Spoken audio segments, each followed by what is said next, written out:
అసలు లేడీ అఘోరి అన్న మనిషి ఒక వేషమా, ఒక ట్రాన్స్జెండరా, మాకే అర్థం కావట్లేదు. ఒక అమ్మాయి దొరకగానే ఇప్పుడు నీకు సనాతన ధర్మం వద్దు, ఇప్పుడు ఆ అమ్మాయిని ట్రాప్ చేయడానికే నువ్వు అఘోరాలా వచ్చావా? ముసుగేసుకొని ఓం క్రీం అఘోరకాళి అది మంత్రమా? ఏదైతే లేడీ అఘోరి ఉన్నారో ఆగడాలు రోజు రోజుకి పెరిగిపోయాయి. అలాగే ఒక ఆడపిల్లని తను తీసుకుని ఉత్తరాఖండ్ వెళ్ళిపోతున్నానని కూడా వీడియోలు చేశారు. అయితే విశాఖలో ట్రాన్స్ కమ్యూనిటీకి చెందిన ట్రాన్స్జెండర్ అమృతం అంతా ఉన్నారు, తీవ్రంగా వ్యతిరేకిస్తున్నారు. అసలు ఆ లేడీ అఘోరి ట్రాన్స్జెండర్ కాదు, వాడి వలన మాకు చెడ్డ పేరు వస్తుందంటూ కూడా చెప్తా ఉన్నారు. ఇక పూర్తి విషయాలు అమృతాన్ని అడిగి తెలుసుకుందాం. రైట్ అమృత, చెప్పండి అసలు ఏంటి లేడీ అఘోరి మీద మీ అభిప్రాయం? నేను విశాఖపట్నం నుంచి మాట్లాడుతున్నాను, మా ట్రాన్స్ కమ్యూనిటీ అందరి తరపున మాట్లాడుతున్నాను. నా పేరు అమృత. అసలు లేడీ అఘోరి అన్న మనిషి ఒక వేషమా, ఒక ట్రాన్స్జెండరా, మాకే అర్థం కావట్లేదు. అసలు యాక్చువల్లీ చెప్పాలంటే అటు తెలంగాణ ఇటు ఆంధ్ర ఏ ట్రాన్స్ కమ్యూనిటీలో కూడా వాడికి కమ్యూనిటీ లేదు. వాడి తరపున ఎవరు కూడా ఒక సమానంగా వ్యక్తిగా కూడా ఎవరు మాట్లాడే ఇదిగా ఆలోచించట్లేదు ఎవరు. ఎందుకంటే వాడొక ట్రాష్, వాడొక అబద్ధం, వాడొక మోసం, వాడొక మాయ, ఒక ముసుగు. ఇప్పుడు ఆ అమ్మాయిని ట్రాప్ చేయడానికే నువ్వు అఘోరాలా వచ్చావా? అసలు ఏంటి మరి? సనాతన ధర్మాన్ని కాపాడుతానన్నోడివి నువ్వు. నేను తెలంగాణ రాను, ఆంధ్ర రాను, అసలు ఈ రెండు బోర్డర్లకి నేను రాను, నేను ఉత్తరాఖండ్ వెళ్ళిపోతున్నాను. మరి ఎవరు కాపాడుతారు? నువ్వు ఆ డైలాగ్స్ వేయడం వల్లే ఒక హిందూ మతస్థుల దేవాలయాల్ని, అంటే మన దేవాలయాల్ని వాళ్ళు కొల్లగొడుతున్నారు. ఆ అమ్మవారి విగ్రహాలను కూడా పగలగొడుతున్నారు. నువ్వు వాళ్ళని రెచ్చగొట్టు లేపినట్టే కదా. నువ్వు వాళ్ళని ఎందుకు రెచ్చగొట్టావు? నువ్వు వాళ్ళని ఎందుకు లేపావు?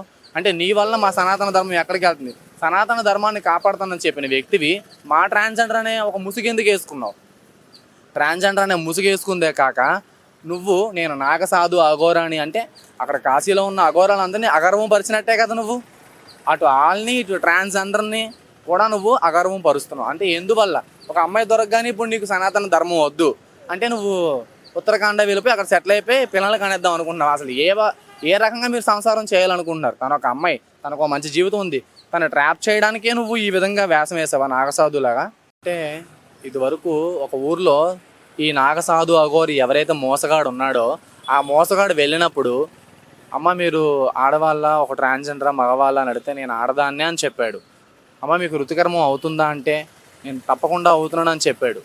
ఇలా అవుతుందని చెప్పిన ఈ మగ ఎదవ, ఈ మగనా కొడుకు, అసలు అందరూ మగవాళ్ళని అనట్లేదు నేను, ఈ ఎదవను మాత్రమే అంటున్నాను. ఈ ఎదవ ఒక అమ్మాయిని ఇప్పుడు ఎలా సంబోధిస్తాడు? అసలు ఎలా ప్రేమిస్తాడు? ఎలా పెళ్లి చేసుకున్నాడు? అక్కడ ఉత్తరాఖండ్లో గుడిలో పెళ్ళైనప్పుడు చుట్టుపక్కల అబ్బాయిలు కూడా ఉన్నారు. వాళ్ళు ఎందుకు వ్యతిరేకించలేదు? వాళ్ళు ఎందుకు అడగలేదు? నువ్వు నాగ సాధువు కదా, సాధువులు విలువ ఎందుకు తీస్తున్నావు, పరువు ఎందుకు తీస్తున్నావు, వాళ్ళకున్న మంత్రశక్తిని నువ్వెందుకు నాశనం చేస్తున్నావు అని వాళ్ళు అడగాల. నాకు తెలిసి ఆ డౌట్ వాళ్ళు ఎందుకు అడగలేదంటే వాడి మెడలో ఉన్న రుద్రాక్షకి వాళ్ళు విలువిచ్చారని నేను అనుకుంటున్నాను. అఘోరా అనే ఒక సాధు, ఆయనకి మనం రెస్పెక్ట్ ఇస్తాం. ఆయన ఒక నరుడు చూస్తుండగా అలాంటి పూజలు చేయడు. వీడు మనుషులందరి మధ్యలో చేస్తున్నాడు, మనుషులందరూ తెలియపరుచుకొని నేను శ్మశానంలోకి వెళ్తున్నానని చెప్తున్నాడు, నేను గుడిలోకి వెళ్తున్నాను. ఒక శివాలయంలో ఒకసారి యాక్చువల్లీ శివాలయంలో తను ఒక పూజ చేశాడు. శివాలయంలో మాంసం తింటున్నాడు అంటే అక్కడ ఉన్న వాళ్ళు ఎవరు అడగలేదు కాబట్టి మాంసం తింటున్నాడు అక్కడ. తను మనకి పంపించిన లింక్ ప్రకారం అయితే ఇగో ఎవరైనా వచ్చినా సరే నేను చచ్చిపోతాను, నా దగ్గర పెట్రోల్ రెడీగా ఉంది, అది ఇది చెప్తున్నాడు. మా ప్రాణాలు వదలడానికి సిద్ధంగా ఉన్నాము అని ఫిక్స్. అంటే ఈడేమైనా లవరా? ఈడేమైనా అబ్బాయా? ఒక అబ్బాయిలా అమ్మాయిని ట్రీట్ చేస్తున్నాడా? అమ్మాయి బొగ్గలు నొక్కడం ఏంటి అలా అసలు? అంటే ట్రాన్స్ అందరూ ఇలాగే ఉంటారని ఇప్పుడిప్పుడే వెలుగులోకి వస్తున్నాం. మమ్మల్ని కూడా మళ్ళీ మరుగున పడేలా చేస్తున్నాడా? అసలు ఏమనుకుంటున్నాడు వీడు తరపు నుంచి మమ్మల్ని అందరూ జనాలేంటి, ప్రభుత్వం ఏంటి, రాష్ట్రాలేంటి, ఈ ఇండియాలో కూడా అందరూ మమ్మల్ని చెడ్డగా అనుకుంటారు. ఎందుకు అలా అనుకుంటున్నారంటే ఈ ఒక ముసుగు దొంగ వల్ల, ఈ ఒక ట్రాన్స్ అని ముసుగు వేసుకొని, ఒక నాగసాధు అని ముసుగు వేసుకొని ఈ ఎదవ వల్ల మమ్మల్ని అందరినీ కించపరుస్తున్నారు. అసలు యాక్చువల్లీ ఒక 5 years బ్యాక్ అందరూ మమ్మల్ని ఎవరు గుర్తించలేదు, ఇప్పుడు గుర్తిస్తున్నారు. ఇదివరకు మేము ఆటో ఎక్కాలంటే 100 రూపాయలు ఇస్తామని అడిగి ఎక్కించుకున్నాం, ఎందుకంటే సింగిల్గా. ఇప్పుడు మేము ఆటో ఎక్కితే అమ్మాయి ఎక్కడికమ్మని చెప్పి టికెట్ సర్వీస్ ఆటో ఎక్కించుకుంటున్నారు. అంటే ఇప్పుడు మమ్మల్ని గుర్తించారు, జనాలు కూడా మమ్మల్ని అర్థం చేసుకున్నారు, వాళ్ళు మళ్ళీ మనది. ఇప్పుడు మళ్ళీ ఇలాంటి ఎదవలు రెడీ అయ్యారనుకో మమ్మల్ని కించపరుస్తారు, ఛీ తూ అంటారు. ఇవన్నీ మేము ఎలా కాయాలి? ఆడవాళ్ళు ఎలా ఫేస్ చేయాలి మేము? అసలు అతను మంత్రం కోసం మాట్లాడుతున్నాడు, అతను మంత్రాలు చదవడం వచ్చి అసలు మంత్రం అనే అసలు ముసుగేసుకొని ఓం క్రీం అఘోరకాళి అది మంత్రమా? ఆడి పేరు ఆడు జపిస్తున్నాడు. ఓం క్రీం అంటే చిన్నపిల్లలు కూడా చదివేస్తాడు. నేను చదువుతాను సర్వమంగళ మాంగళ్యే శ్రీవే సర్వార్థి సాధికే త్ర్యంబకే గౌరీ దేవి నారాయణి. నేను అఘోరాని అయిపోతానా? నేను ఒక ట్రాన్స్జెండర్ని. నేను చదువుకున్నాను. 4 ముక్కలు చదువుకున్నంత మాత్రం మనకు మంత్రాలు వచ్చేస్తాయా? దానికి ఎంతో సాధన కావాలి, ఎంతో కృషి కావాలి. దైవశక్తితో పాటు మానశక్తి కూడా తోడవ్వాలి. ఇలాంటి ఎదవలు తోడవ్వకూడదు. వీడింతకు ముందు చెప్పాడు మనకి, చూడండి ఏమని చెప్పాడు. మన సంస్కృతిలో, మన సనాతన ధర్మంలో, మన హిందూ సాంప్రదాయాలలో ఇది ఎక్కడన్నా ఉందా? ఒక ఆడపిల్ల తాడి కట్టడం ఉందా? మన సభ్య సమాజానికి ఏం మెసేజ్ ఇద్దాం అనుకుంటున్నారు వాళ్ళు? నేను అదే అడుగుతున్నా కదా.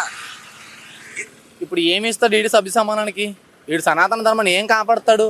నేను పారిపోతున్నాను, మీరు వస్తే చచ్చిపోతాను, పెట్రోల్ పోసుకుంటాను, చావడానికి కూడా సిద్ధంగా ఉన్నామంటే వీడు ఏంటి అసలు? వీడి ఎదవా, సన్నాసా?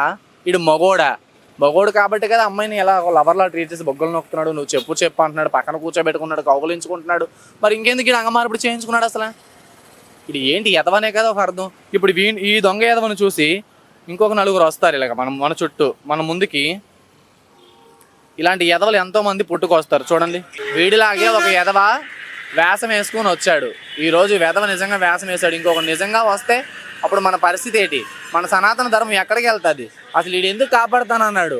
మనకి ఇంకెవరు లేరా? ఋషులు లేరా? మునులు లేరా? హిమాలయ పర్వతాల్లో వీడే కాపాడాలా మనకు అసలు? వీడు ఎందుకు ఇలా సంభాషించాడంటే ఆ అమ్మాయిని ట్రాప్ చేయడానికి, ఆ అమ్మాయిని లాగడానికి. ఆ అమ్మాయినే కాదు, వీడు ఉచ్చులో ఎవరు పడితే వాళ్ళని ఎత్తుకెళ్ళిపోవడానికి వచ్చాడు వీడు అసలు. ఆంధ్ర అవని, తెలంగాణ అవని, ఎక్కడికైనా సరే ఎవరో ఒకరిని ట్రాప్ చేసి వీడు కాలం గడవడం కోసం అమ్మాయిని ట్రాప్ చేశాడని నేను అనుకుంటున్నాను. ఇప్పుడు శ్రీవర్షిని వాడు తీసుకెళ్ళాడు కదా, ఏం చేస్తాడని నువ్వు అనుకుంటున్నావు? నేనైతే ఆ అమ్మాయిని ఎవరికైనా అమ్మేయాలి, లేదా అవయవాలన్నీ అమ్మేయాలి అని నేను అనుకుంటున్నాను. వాడు అదే చేస్తాడని నేను అనుకుంటున్నాను.